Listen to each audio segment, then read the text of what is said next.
I'm here for the Save Copper TV campaign. So I want to talk to you about copper.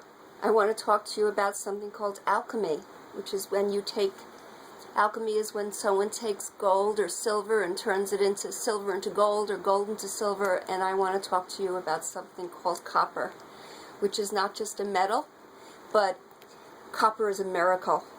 Copper is a miracle of alchemy that happens when you take creators with an unlimited imagination, steeped in reality, with writers who understand human souls, and a cast that are basically miracle workers. And you put that all together and you achieve the world called copper. Not only is the show itself a miracle, but more than the show, a lot of people will talk to you about the sets and the costumes and the period piece or the detective angle. I want to talk about the human beings of copper, because they're not characters, they're real people. You can start with me. The reason I feel like I live in copper is because I am 40% Robert Morehouse. Let me see if I can count now. 30% Sarah Freeman and 30% Frances McGuire. I hope that came to 100%. 100. If it doesn't, that would make sense too.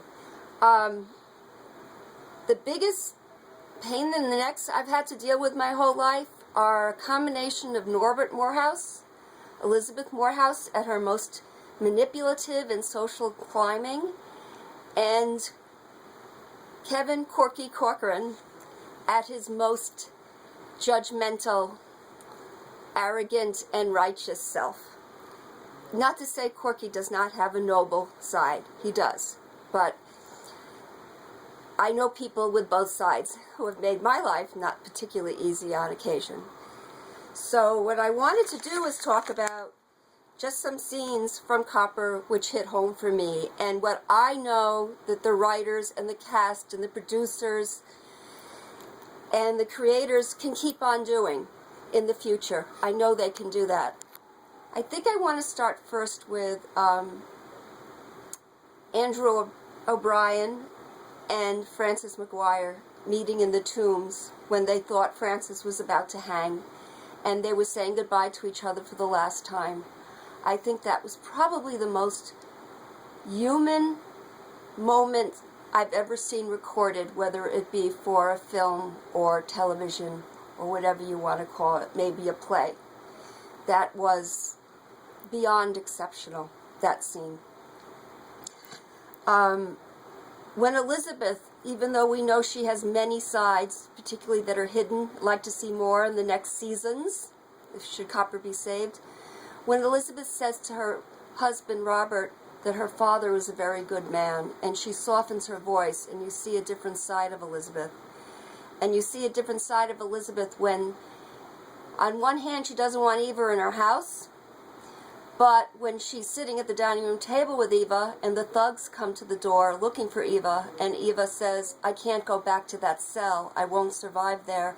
And Elizabeth manages to step through her stiffness and takes Eva's hand and arm in compassion. These characters leap out at us. It's called the fourth dimension, and I think it's called the fourth dimension, I'm not sure. It's something in Purple Rose of Cairo, where the characters interact with the people who are watching, and there's an interaction that happens that I've never, ever experienced in my life. Andrew and Sybil talking about Ellen in the box at the wake. Andrew and Sybil are a married couple, and they're very real. I know married couples like them. They're not comic relief. They're not the comic relief of Copper. They're real people, and they're the married couples that I always like hanging out with and cooking with and eating with and playing with their kids. They're real, and I appreciate them so much.